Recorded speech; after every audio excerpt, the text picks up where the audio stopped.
book reading. Is my voice clear to all of you?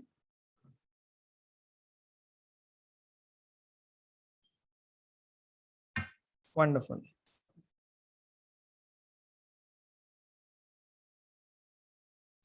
So I would like to briefly explain to you my journey before we move into the reading. My journey with law of attraction. Just give me a moment.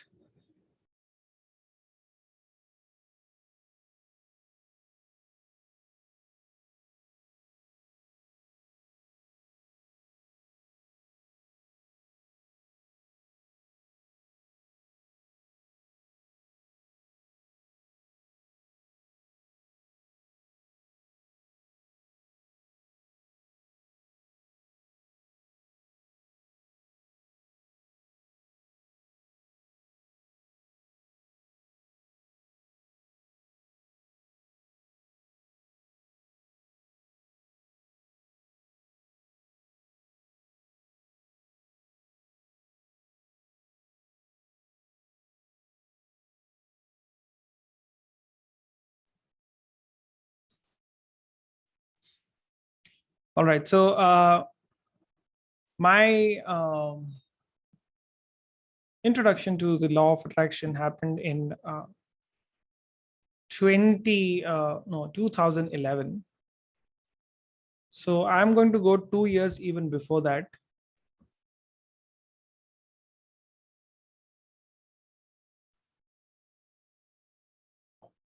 So in 2019, I was diagnosed with something called ankylosing spondylitis.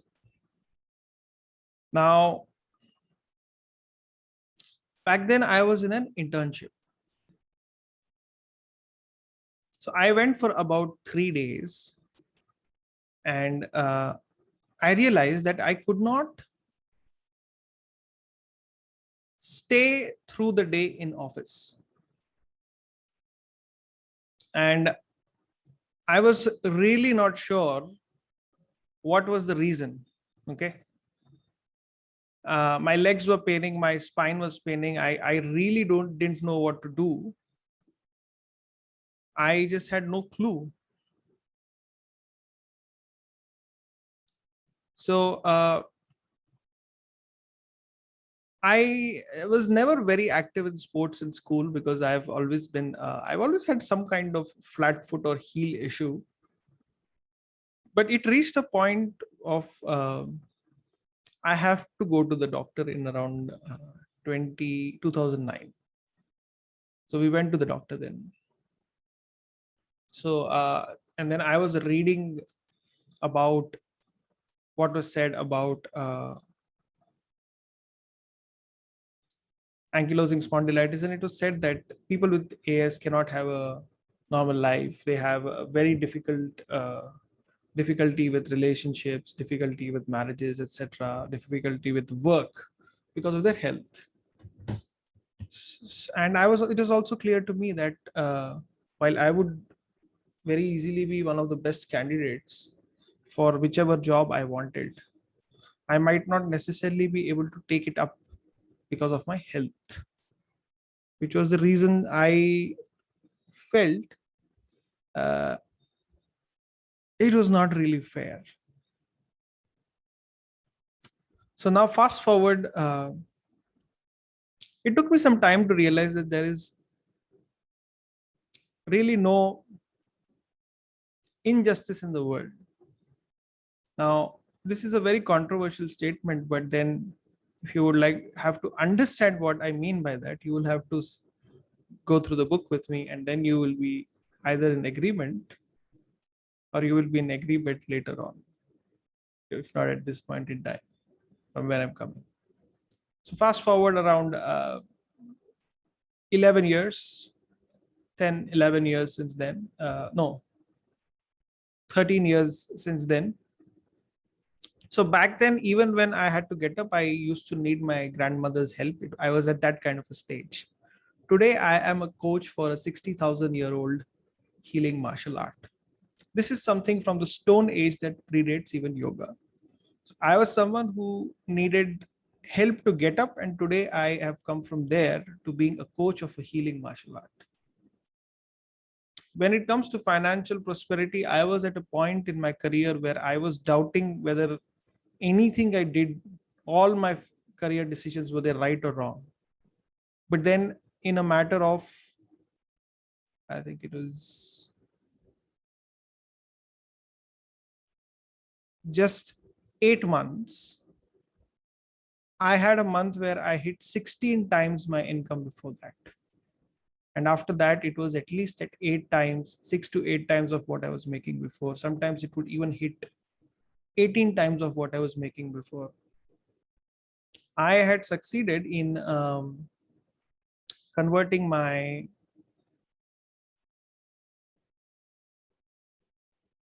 annual income to my monthly income.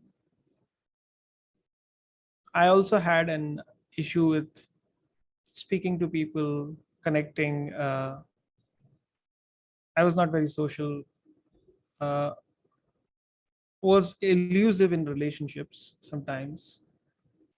From there, today I have come to a place where I am a relationship coach trainer. I have helped families, I've helped couples transform their relationship, which has not worked for years. One of my colleagues mentioned, one of my peers who also did some work with me. She was in a marriage where her husband had never gifted her anything in 10 years. And after this, after whatever work we did together, she told me that my husband, for the first time today, has given me a gift. From a place of thinking of divorce and how would the family move forward, they have come to a place of a second honeymoon. And I've had many such stories. So pretty much everything is possible. It's not really a logical world like we think. It's much grander and much more interesting than that. And I would like to introduce you through this book reading to the principles that help me do that. And for those of you who it appeals to, we can also work much further together. So give me a moment. I'll just get the book and we'll start the book reading.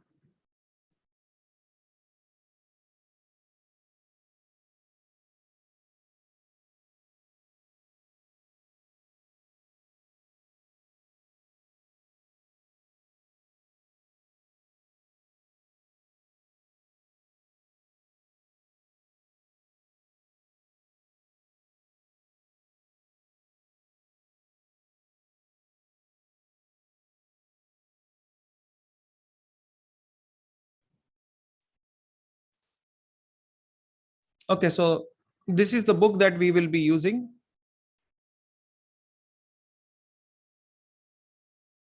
You can order it. I've already posted an image of it in the group.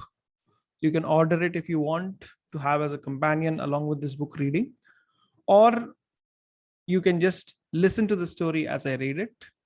It's not mandatory that you should necessarily have the book with you. You can just listen to the story, but keep a notepad handy. Okay. Now, before I start, I wanted to just ask once again, volume is absolutely clear, right? Please type yes if it's clear. Superb, superb. So here we go. Okay, I'm just put the mic a bit aside. We're still good, right? Yeah. Okay.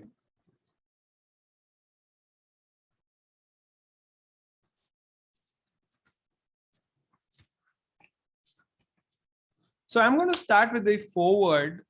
Okay. So, and then we'll go with the chapter 1 as usual.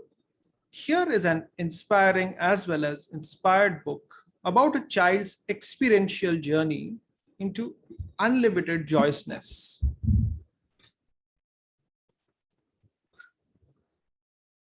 Sara is a shy, withdrawn 10-year-old girl who is not happy. She has an obnoxious brother who continuously teases her.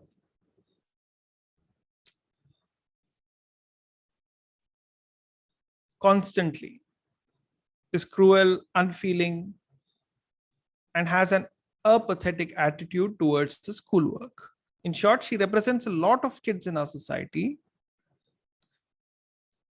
When I first read this book, I was struck by the similarities between Sara and my own 10-year-old girl. Sara is really a full composite of all children. Sara wants to feel good and happy and loving, but as she looks around, she doesn't find much to feel that way about. This all changes when she meets Solomon, a wise old owl who shows her how to see things differently through the eyes of unconditional love. He teaches Sara how to be in an atmosphere of pure positive energy. She sees for the first time who she really is and her unlimited potential. You, as the reader, will realize this is so much more than a children's story. This is a blueprint for attaining the joy and happiness that are your birthright. My whole family read this book, and we haven't been the same since. My husband perhaps was the most moved by it. He actually said that it had tremendous impact on him, that he looks at life with new eyes. It's like being nearsighted your whole life and then finally getting glasses. Everything becomes crystal clear. I cannot say enough good things about this life transforming book. You will share in Sara's ups and downs on the way to greater heights of fulfillment and know that there is a Sara in all of us. If there is only one book you ever buy, make sure it is this one. It's for all ages. You won't regret it. This is by Denise. This foreword is by Denise Tarsitano in the Rising Star series, who's the author or person behind the Rising Star series. And now the preface by Jerry Hicks. Esther and Jerry Hicks are channels to, I'll explain what channel means later on, to Abraham, who is hailed as the greatest teacher of law of attraction living on this planet. So Jerry has written this preface. Okay. People would rather be entertained than informed. That was, I believe, an observation of eminent publisher William Randolph Hearst. If so, then to inform in an entertaining manner would seem to be the most effective mode of conveying information, even information of great personal value. Sara learns the secret about the law of attraction, both entertains and informs as it flows to you, as per your state of attraction through the universal thought translation process of Esther and her word processor.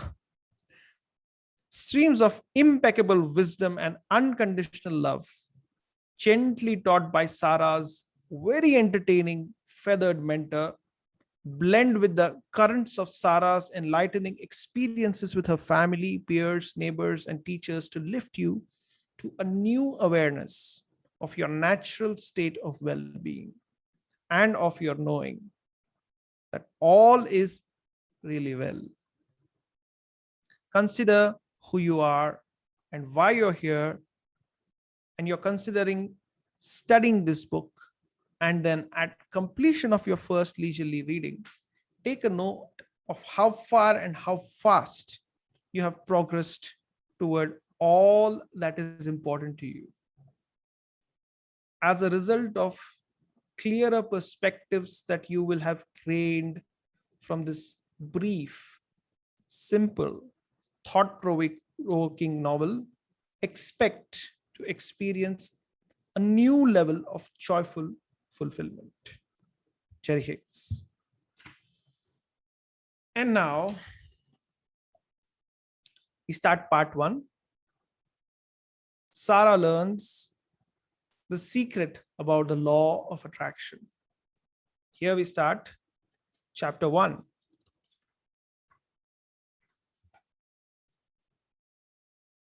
Sara frowned as she lay in her warm bed, disappointed to find herself awake. It was still dark outside, but she knew it was time to get up. I hate these short winter days, Sara thought. I wish I could just stay here until the sun comes up. She knew she had been dreaming. It was something very pleasant, although she had no idea what she had been dreaming about.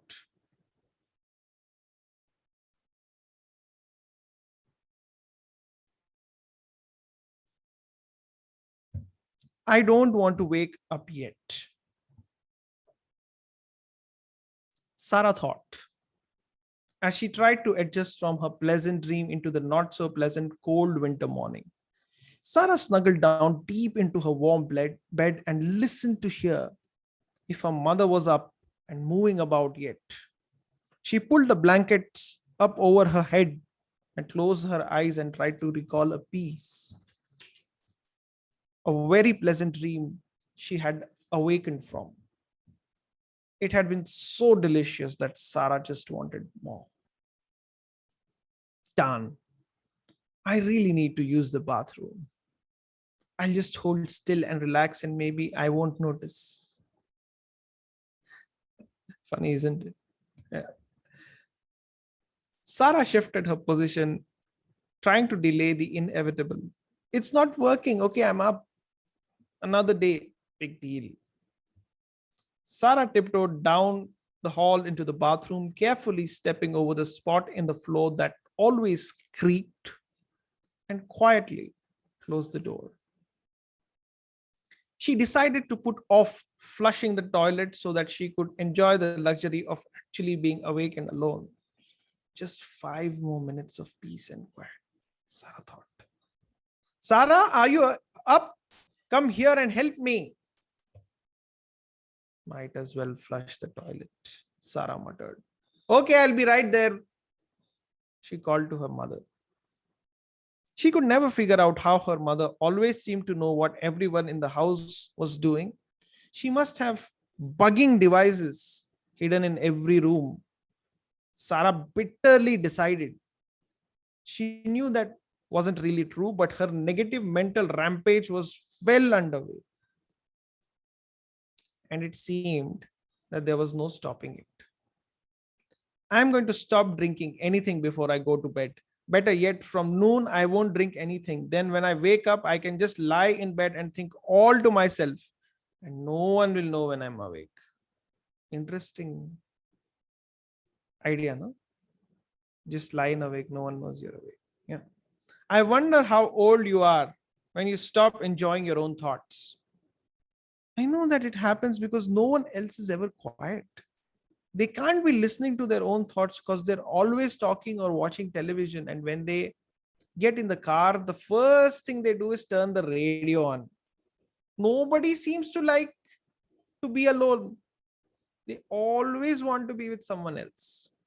They want to go to a meeting or to a movie or to a dance or to a ball game. I'd like to put a blanket of quiet over everything so I could, just for a little while, hear myself think. I wonder if it's possible to be awake and not be bombarded with other people's noise. I'm going to organize a club. People against OPN. Other people's noise is what she said. OPN. Member requirements include You can like others, but you do not need to talk to them. You can like watching others, but you do not need to explain to anybody else what you saw. You have to like to be alone sometimes, to just think your own thoughts. It's okay to want to help others, but you must be willing to keep that to a minimum, because that's a trap that will ruin you for sure. If you're if you're too helpful, it's all over.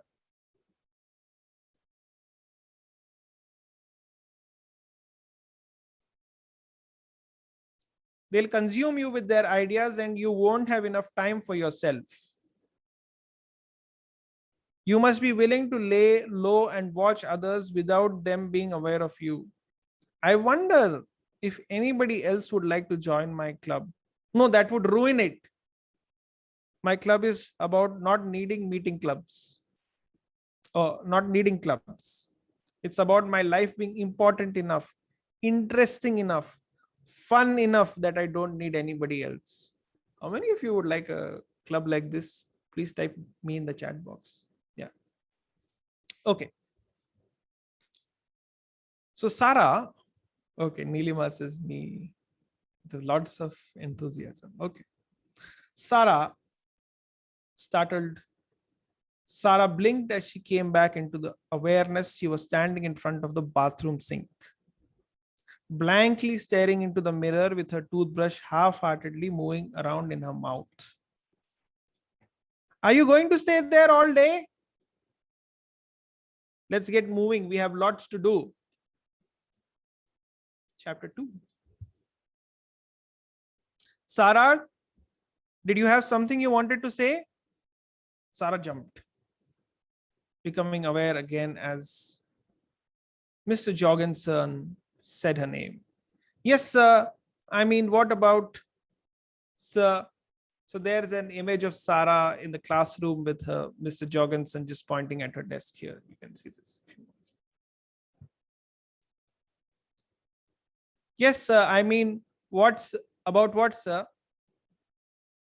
Sara stammered while 27 other students in her classroom snickered. Sara had never understood why they took such delight in in someone else's embarrassment, but they never failed to do just that, laughing raucously as if something actually funny happened. What is funny about someone else feeling bad? Sara just couldn't sort out to answer that. But now wasn't the time to ponder that anyway, for Mr. Jorgensen was still holding her in unbelievable spotlight of discomfort, while her classmates looked on with exaggerated glee. Can you answer the question, Sara? More laughing. Stand up, Sara. Give us your answer.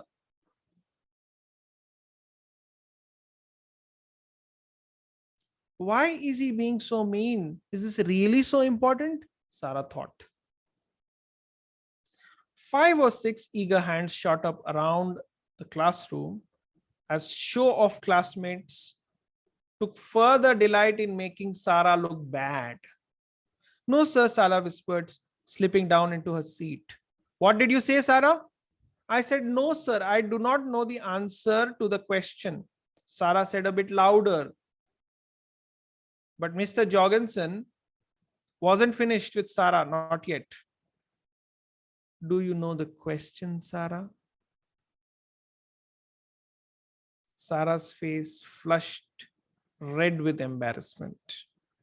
She didn't have the slightest idea what the question was. She had been deep in her own thoughts, truly in her own world. Sara, may I offer a suggestion to you? Sara didn't look up because she knew that giving her permission or not giving it would not stop Mr. Jorgensen. I suggest, young lady, that you spend more time thinking about the important things that are discussed in the classroom and less time gazing out of the window wasting your time on not wasting your time on idle, needless thoughts.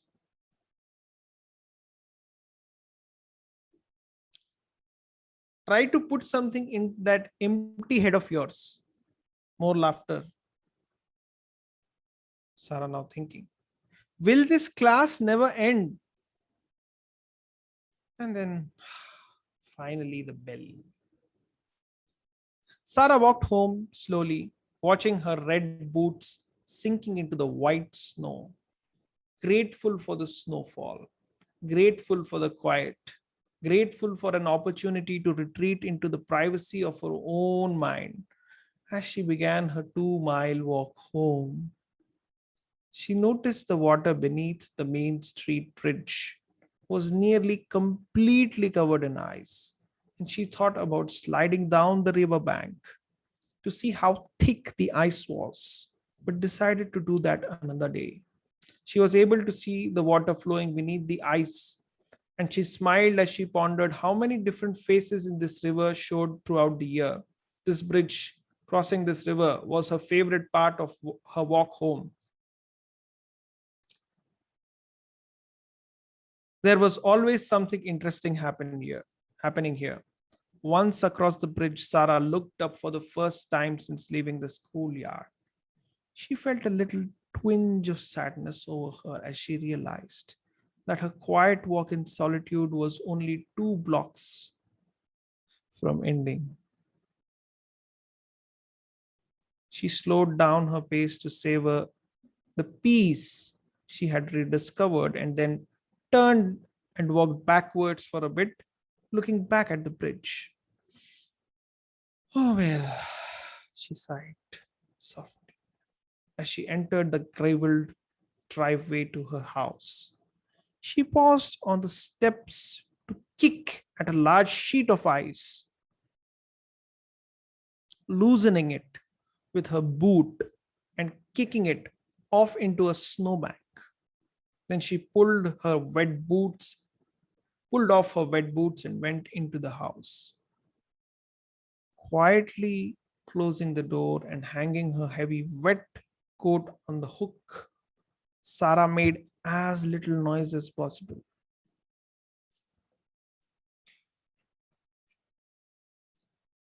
She wasn't at all like the other members of the family who usually called out a loud and penetrating, "I'm home," upon entering. "I'd like to be a hermit," she concluded, walking through the living room into the kitchen. Quiet, happy hermit. Talking or not talking, getting to choose everything about my day. Yes. This is the image shown. That's Sara's quote. Okay. Do you want me to read another chapter or do we continue tomorrow? It is going to be between 30 and 45 minutes, but since it's the first day today, do you want me to continue? If you want me to continue, please write C. If you want to continue tomorrow, write tomorrow. Okay, continue. Mohan says tomorrow. Okay. Tomorrow. Continue. Continue. Okay. It's almost 50-50. So we will continue tomorrow. And I'll unmute you all for a moment if you wish to share something, etc. And just your experience about the book reading. We're not going to talk about anything else. Okay. Thank you. I'll just unmute you for a moment. We'll stop here today.